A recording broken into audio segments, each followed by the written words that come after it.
Assalamualaikum warahmatullahi wabarakatuh.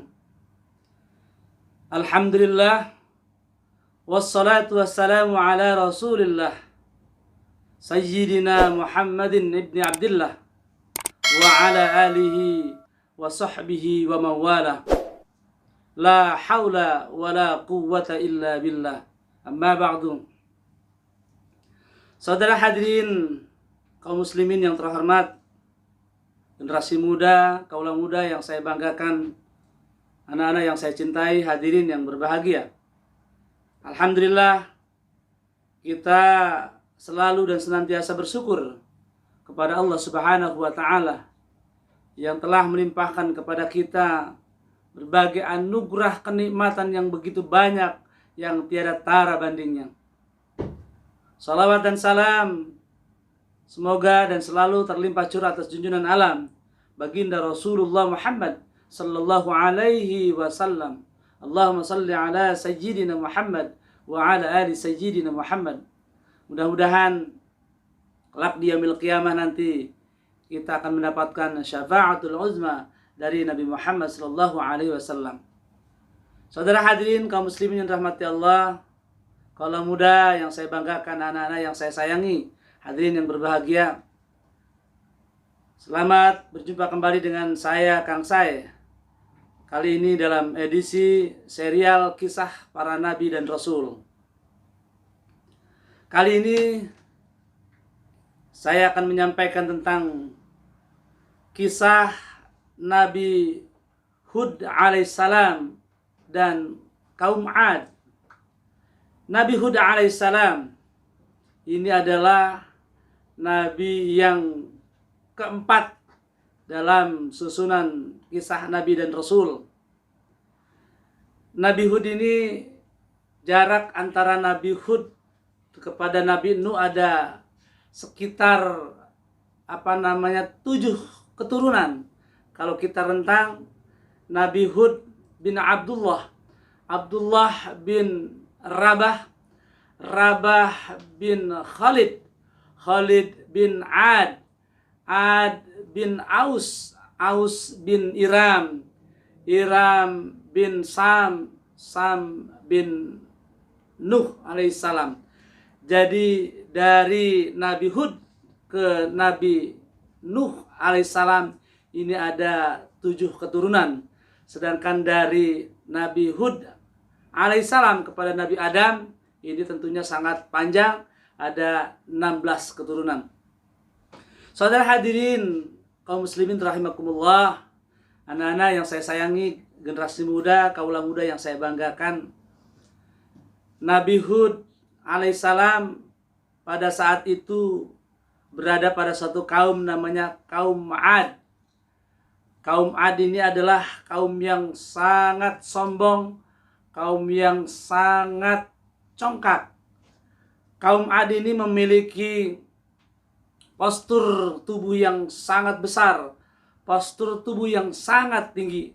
Makanya di dalam Al-Quran di surat Al-Fajr, ya, ayat yang ke-7, Allah sebutkan di sana adalah Irama Dzatil Imad. Iram ini adalah sebuah ibu kota kaum Ad yang pada saat itu adalah Nabi Hud alaihissalam. Kemudian Dzatil Imad ini menggambarkan tentang kaum Ad yang memiliki postur yang sangat besar, postur raksasa, postur yang sangat tinggi besar. Tetapi kebesaran tubuhnya ini membuat mereka semuanya adalah jadi sombong dan congkak kepada Allah Subhanahu wa Ta'ala dan mengingkari dan tidak mengindahkan apa yang diajak, apa yang diserukan oleh Nabi Hud alaihissalam. Saudara hadirin kaum muslimin rahmati Allah, kaum Ad atau kaumnya Nabi Hud alaihissalam, mereka ini para penyembah berhala, seperti halnya juga para pendahulu, yaitu sebelumnya pada zaman Nabi Nuh alaihissalam juga sama, kaumnya yaitu menyembah berhala, menyembah batu yang sebenarnya batu yang mereka buat sendiri, mereka ukir sendiri. Saudara hadirin kaum muslimin rahmati Allah, generasi muda yang saya banggakan, anak-anak yang saya sayangi, kaum Ad ini adalah kaum yang sangat memang sombong congkak, berkali-kali menantang Nabi Hud alaihissalam. Bahkan kaum Ad menganggap bahwasanya Nabi Hud alaihissalam adalah orang gila. Bahkan Tuhan-Tuhan mereka, Tuhan-Tuhan sesembahan mereka, berhala-berhala mereka yang telah mengutuknya Nabi Hud alaihissalam menjadi seorang yang sangat gila. Nah, oleh karena itu, saudara hadirin kaum muslimin rahmati Allah, Allah sangat murka terhadap apa yang mereka lakukan. Sebab apa? Seruan-seruan nabinya, Nabi Hud alaihissalam tidak pernah diindahkan. Saudara hadirin kaum muslimin rahmati Allah, kaulah muda yang saya banggakan, anak-anak yang saya cintai, hadirin yang berbahagia.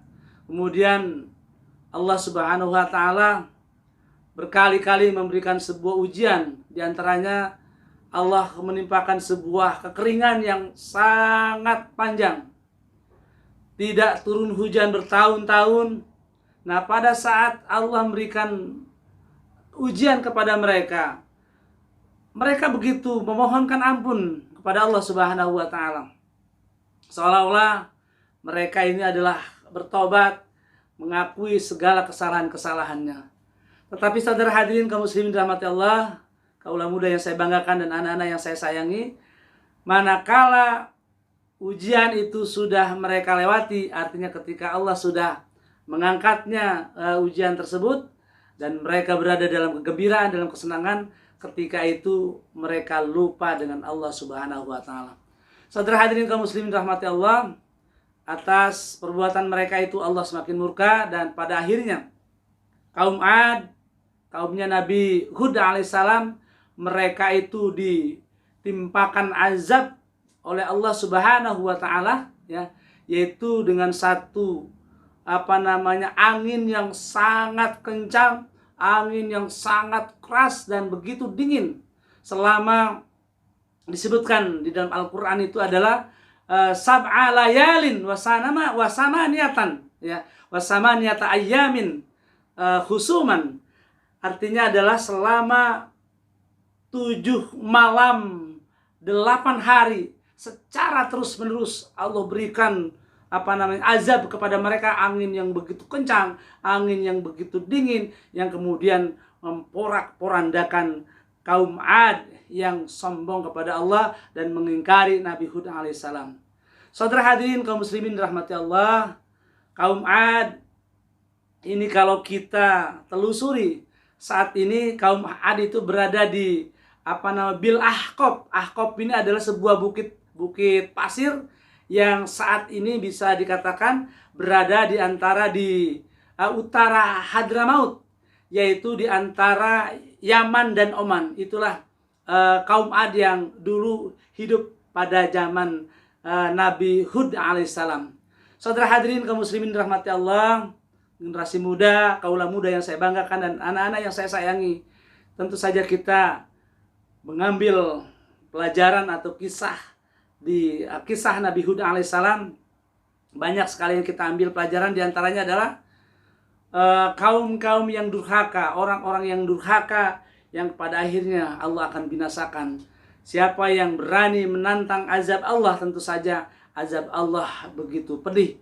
Dan tentu saja setiap waktu, setiap zaman Allah akan memberikan, mengutus seorang nabi, seorang rasul, yang nabi dan rasul itu adalah menyeru kepada kebaikan, mengajak kepada kebaikan, amar ma'ruf nahi munkar, dan tentu saja bertauhid, mengucapkan la ilaha illallah, ya, yaitu tidak ada Tuhan selain Allah. Oleh karena itu, dari kisah ini tentunya mudah-mudahan kita tidak termasuk golongan orang-orang yang ingkar kepada nabinya, kemudian juga berani menantang azab Allah Subhanahu wa taala.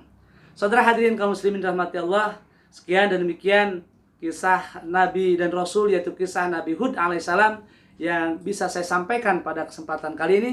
Mudah-mudahan bermanfaat. Saya tutup dengan akhirul kalam. Billahi taufiq wal hidayah, birridha wal inayah. Wassalamualaikum warahmatullahi wabarakatuh.